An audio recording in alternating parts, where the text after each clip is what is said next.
Good morning, Ellie. Good morning, Fikrita. How are you? Good, you? I'm doing good. Good morning, everyone.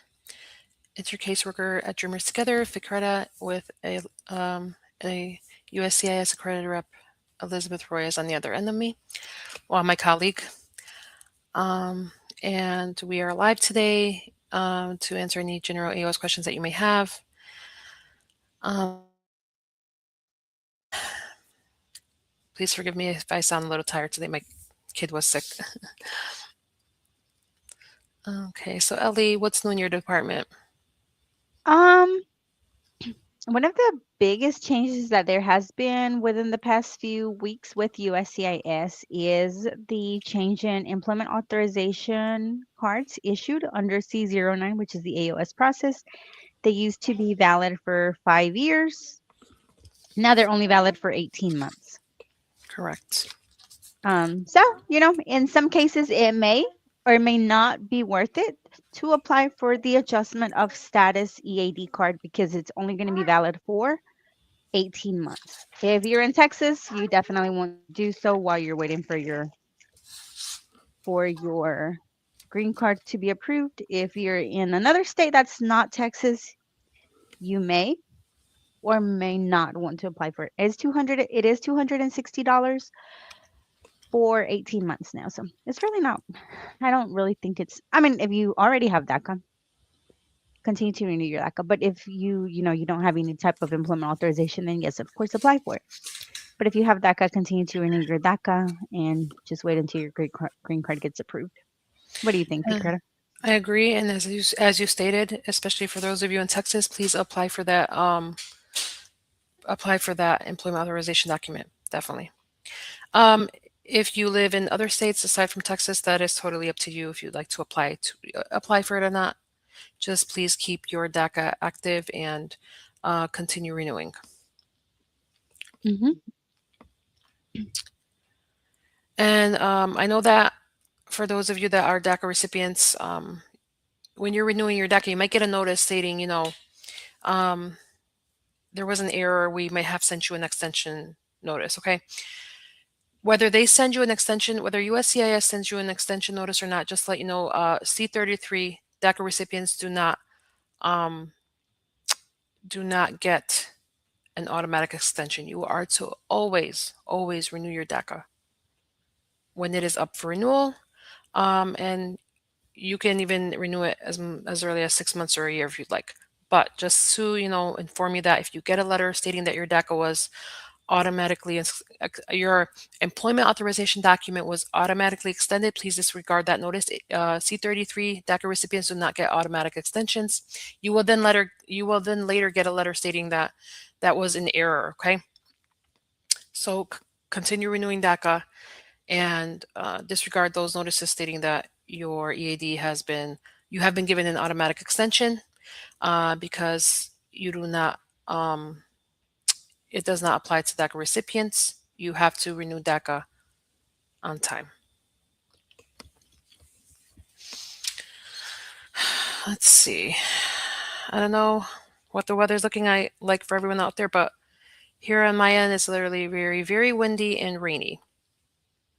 We woke up to a hot day. It was like in the 60s, and it had been 25 degrees the past few days. So I was like, I don't know. I'm scared. Yeah, it's cold over here. It's very, very windy and rainy. We are up here in the Northeast, so if you have any questions, guys, ask away. We'll be here until because we both have appointments, so until about roughly 11:28, 29, no later than 11:30ish. Okay.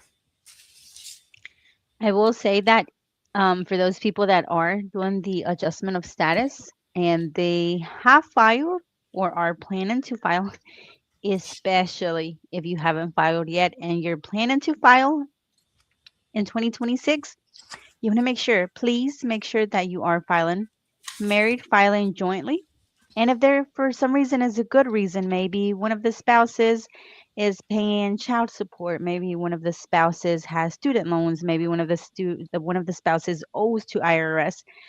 Unless you have a good reason why you are filing married filing separately, then file married filing separately. But if there's no good reason to do married filing separately, then please do married filing jointly, because one of the issues that we see whenever we start filing adjustment of status cases in or the beginning of the following year after tax season is when we go to ask for the tax return transcripts. They've been married since 2020, and then we're like, well, your transcript says you filed unmarried head of household, or you filed single.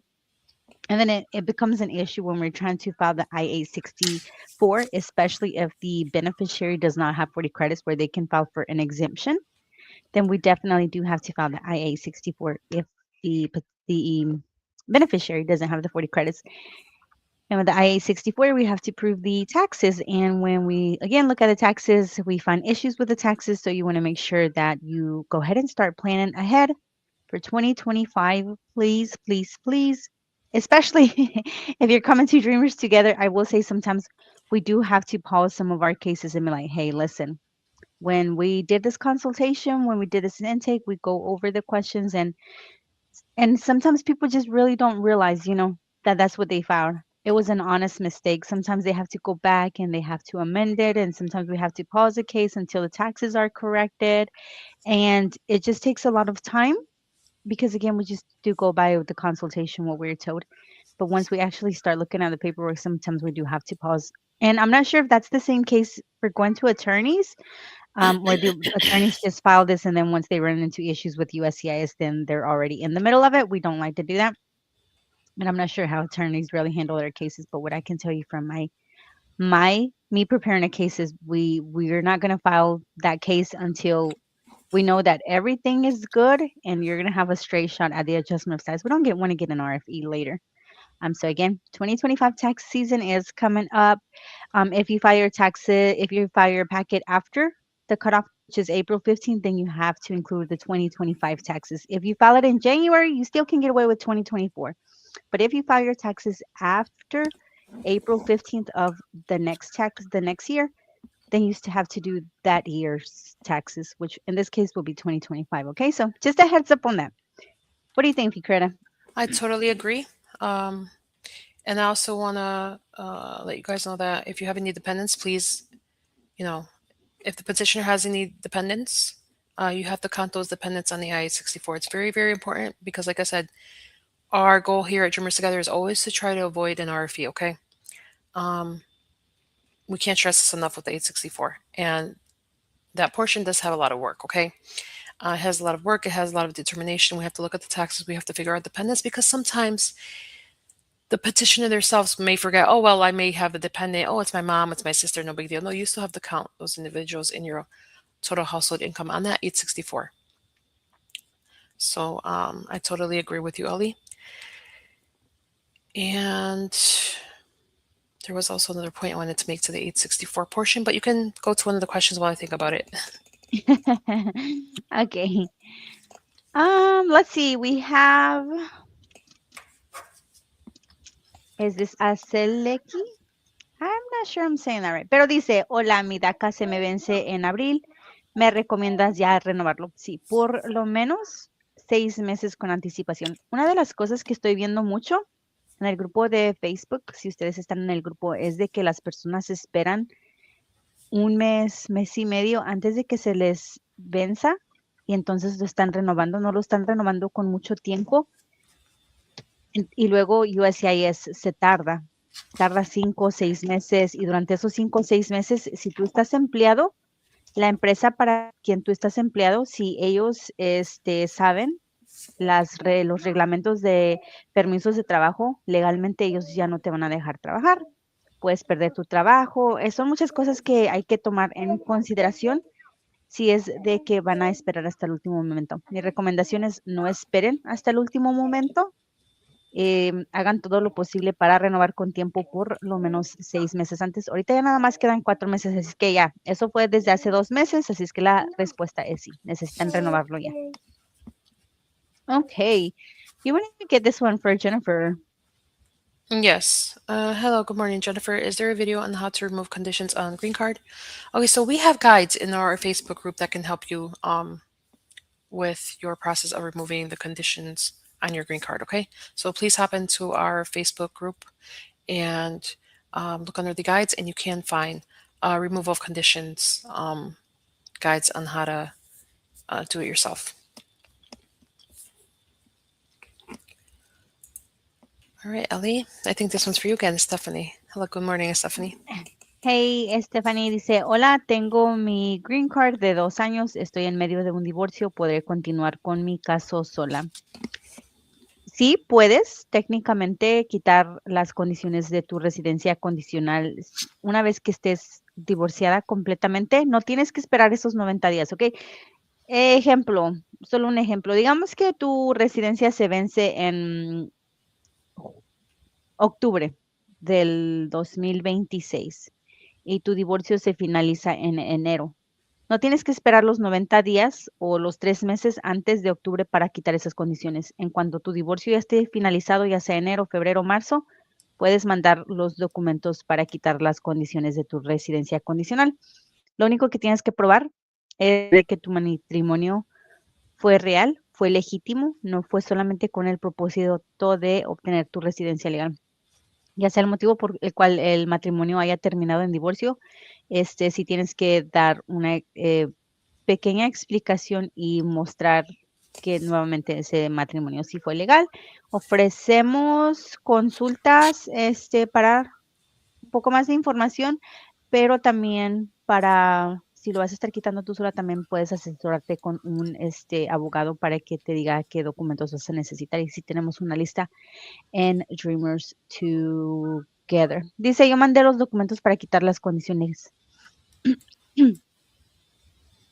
¿Estabas tu esposo firmó o todavía no o ya no te firmó? Porque tienes que estar divorciada para mandar las condiciones sola. She's asking about the removal of conditions. She's in the middle of a divorce, but she already submitted her I-751. So, kind of more information on that. Nos hace falta un poquito más de información. Okay. So, reiterating back to the 864, when the petitioner is on the IRS.gov website, because he does need to download his tax return transcripts, you do not look for a record of transcripts. They look the same. They are not it. You do not look for wage or W-2 of transcripts. You're going to locate 1040 tax return transcripts. And those are the transcripts the petitioner is going to need for the 864, okay? Now, moving forward to means tested benefits, let's speak about means tested benefits a little bit, okay? If you hop onto the USCIS website and you type in I-864P, that, it guides you on how many family members and how much income you need to make. You scroll all the way under that, and there are some notes under there in the USCIS website that let you know what USCIS considers a means tested benefit and what they do not consider a means tested benefit. Again, because I've had this question a few times in our Q&As. Well, how can I determine? Hop onto the USCIS website, type in I-864P, scroll all the way down, and if you read about it, it will indicate what USCIS considers a means tested benefit and what they do not consider a means tested benefit. And that way you can determine if you've ever received means tested benefits or not. All right, Ellie, I think we have another question for you. Jose, good morning, Jose.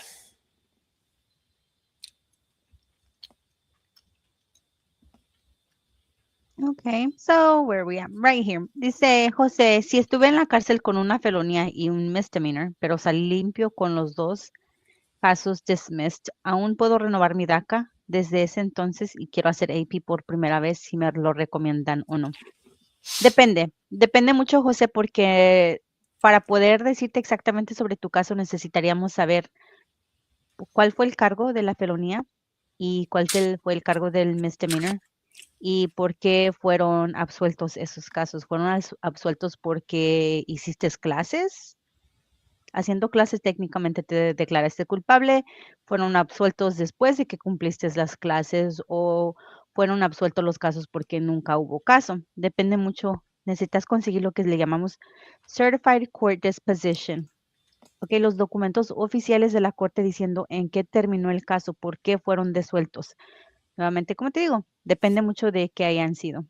Hay casos que pueden ser desueltos, pero no significa que nunca haya habido casos. Nada más significa cumpliste con el castigo, con el tiempo que te dieron y cerraron el caso, pero técnicamente sí fueron encontrados culpables. Depende. ¿Hace cuándo también se renovó tu DACA? Si ya tiene más de un año, no sería renovación, sería aplicación nueva. Y las aplicaciones nuevas actualmente no están siendo aprobadas por el momento. Estamos esperando todavía la determinación del juez Hanen. No sabemos en qué vaya a terminar. Em, y para hacer AP, primero lo de DACA. ¿Ok? So, José, nuevamente, si necesitan un abogado, tenemos una lista de abogados en Dreamers Together, pero hace falta mucha información para poder determinar exactamente su caso. También pueden hacer una cita con Dreamers Together. Pero primero es ver esos documentos que dicen. Ok. Let's see. I think we have a new one, another one. Stephanie dice, el removal de conditions se mandaron mucho antes. El divorcio apenas se va a iniciar. Ok. Cuando se divorcie, tiene que mandar esos papeles, ¿ok? Tienen que mandar esos papeles porque cuando la manden para la entrevista de removal of conditions, y ahí se van a dar cuenta que no está casada, tiene que de todas maneras demostrar por qué em, que su matrimonio fue real y que su matrimonio ya terminó. Okay? She's in the middle of the divorce. But she's already sent removal of conditions. She got the extension. She has to notify them once her divorce finalizes. Un divorcio no necesariamente significa que ya no hay caso, ¿ok? Mucho cuidado con eso, las personas que han estado casados y solamente recibieron tarjeta de residencia de 2 años. Algo que veo mucho en Facebook es que dicen, ya me voy a separar, me estoy divorciando de mi pareja, ¿cómo hago para quitarle los papeles? Para empezar, ellos no tienen la autoridad para quitar los papeles. La única persona que te va a quitar tu residencia condicional o tu residencia de 10 años va a ser USCIS. El Departamento de Inmigración de Estados Unidos, ¿ok? Tu pareja no te puede quitar, te puede quitar los papeles, pero el estatus, la única persona va a ser un juez o un oficial de inmigración quien te va a quitar. Así es que si están casados por 2 años, tienen problemas, no significa que el matrimonio ya no sea real. Significa que solamente el matrimonio ya no funcionó, pero pueden quitar las condiciones y obtener la residencia de 10 años y después la ciudadanía, aunque el matrimonio haya terminado. Así es que mucho cuidado con eso porque las personas que sí se hacen residentes condicionales tienen derechos y ni su pareja ni nadie, excepto USCIS, le puede quitar el estatus legal. I was just telling them kind of, once they get their 2-year conditional green card, one thing that I see a lot here on Facebook, not in this group, but I do see is like, oh, I'm already in the middle of a divorce or I'm in the middle of a separation. What do I do to take away my spouse's legal status? You can't take away somebody's legal status, even if that's your spouse. The only one that can take away your legal status is USCIS. If the marriage was entered in good faith and it ended, that doesn't mean that you're not going to get your 10-year green card. It just means you can get it. You just have to prove that your marriage was legitimate. So Correct. you want to be careful because people that don't know, um, they could fall out of status because they don't know. They have rights and they need to make sure that they know their rights. Correct. And as Ali stated, just because you are getting a divorce or you're divorced, that doesn't mean that you should not go through with the I-751. Just go through with it. Obviously, you're going to have to prove to USCIS that that marriage was entered in good faith. Yep. Ok, dice, hola, ¿cuánto cuesta renovar DACA? La renovación de DACA son $555 en línea y 605 por papel. If you want to get the next question, Svi. Yes.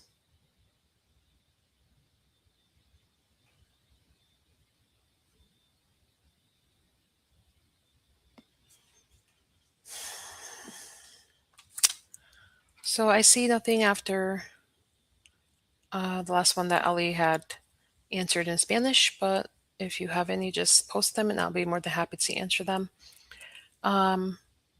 When it comes down to removal of conditions, the applicant, you would definitely want to supply USCIS with continued bona fide marital evidence. Basically, Any marital evidence that you have to show USCIS after the expiration date of your conditional green card, submit it with your I-751.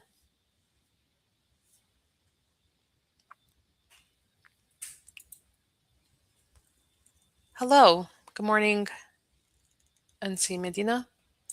Does W-9 still work okay with DACA? Also, when would be best to apply for AOS before I move or after? Okay, so does W-9 still work okay with DACA? I'm not sure what she's referring to with that, but I can answer the second. And also, when would be best to apply for AOS before I move or after? If you can apply for AOS before you move, okay? Once you move, you just have to notify USCIS and let them know that you have moved. Generally, the law is if you move within 10 days, you have to notify USCIS. So you can apply, and when you move, just notify them within those 10 days so they can obviously move your jurisdiction over and update your address as well. I'm not sure, Ellie, what she's referring to. Does W-9 still work okay with DACA? W-9 is the form to complete for federal withholdings. So Hmm. I'm not really sure what the question is, but if you are a DACA recipient, then or if you work anywhere in the U.S., you're still going to fill out a W-9 Correct. and make sure that you are paying federal income taxes. But other than Yeah. that, I'm not sure. Yeah, that's why I Not was sure what like, the I was question was. trying to. So just, you can ask us specifically what we would definitely now I want to know what you mean by that. Does W-9 still work okay with DACA? Um, if you're concerned about working, as long as your employment authorization Got it. document is valid, you can work, I see okay? what they're saying. I'm sorry, the W-9 is not the one for the I was confused with the W-4. The W-9 is the request for taxpayers identification number, and that's used whenever you're working as a Contractor. um contractor. You know this, Fikreta, you do this. So it's for the W-9. So I'm not sure. So if you are saying that you're self-employed, okay, example, you're a DACA recipient, you're self-employed. You are still required to fill out the W-9 if you are a contractor, okay? Um, so ideally, your DACA status doesn't change anything with the W-9. If you are a self-employed contractor and you're working for someone and they request that W-9 for your EIN or tax number, you still have to give them that W-9. hmm For taxes, they just want to make sure that you're paying taxes, even if you don't have DACA, even if you are completely undocumented, you still have to pay taxes. Okay, that's a Correct. very big misconception that undocumented people do not pay taxes. In fact, they do, and that's what the Correct. W-9 is for. Yeah, and even the individuals that have a TIN, they also, pay taxes. You have to. It's Yep. a Hello, Belkis. How long is AP taking to get approved now that you can file online? AP is taking a while, right, Ellie?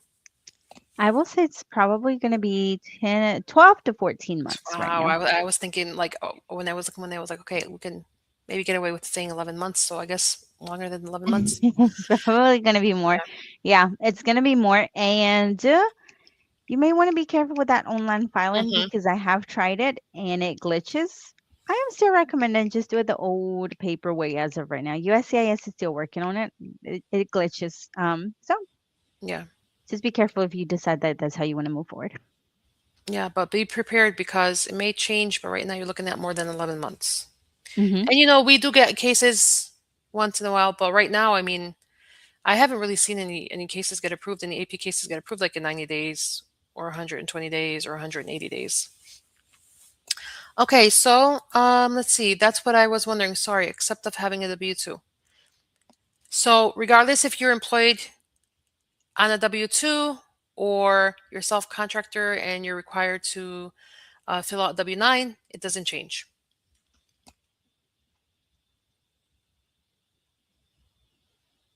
All right, Mm-hmm. Ellie.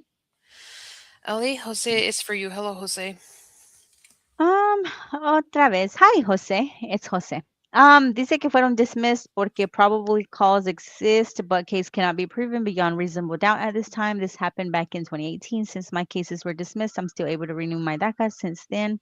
So you have done your renewal. If you've been doing your renewal, fine, continue to do your renewal. Yeah. As far as advanced parole, generally speaking, you should be fine. Generally speaking, you should be fine. But again, I'm not sure what that felony was for. So you just want to make sure that you're not going to run into any issues. I would definitely consult it with an attorney first. Generally speaking, you shouldn't have any issues. But of course, we Eh, know that right now. yeah. And we're generally speaking because on the form it doesn't ask if you've ever been arrested. So if you come back in and you run into issues, especially right now, you definitely just consult an attorney to be on the safe Hmm. side. We know in the past that plenty of individuals have, and completed their APs with arrests, but generally speaking, the application does not ask you if you've ever been arrested. But we are we are working under a new administration, so please be careful and consult an attorney with a new set of rules as well.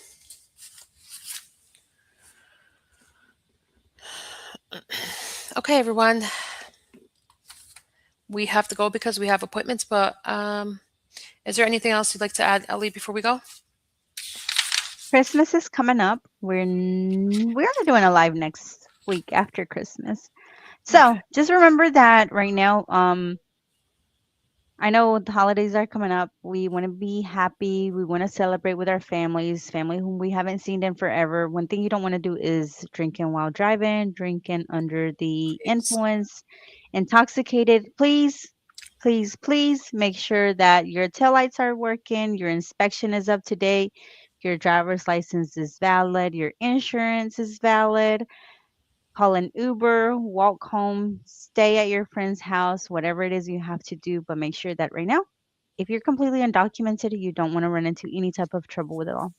Correct. Don't get into any type of fights, and this is going to be funny, but don't get into fights with the tios and the tias, the uncles about the terrenos back in Mexico, about the land back in Mexico. Okay, you don't want to end up in jail fighting. Okay, Overland, yeah. um, so just bottom line, just be very careful if you're completely undocumented. If you have DACA, because again, if you run into any type of issues, you could face issues. You could face not being able to renew your DACA. There's Correct. just a lot of things that happen. So I know Christmas is like big, but a lot of crazy things can happen. Just be careful. And hopefully we'll see everybody here back Friday safely. And there's no big eventful events at Christmas. All right, everyone. Happy holidays. Bye. Warm wishes from our families to yours, and have yourselves a very, very Merry Christmas. Okay. Okay, bye. Bye bye. Take care.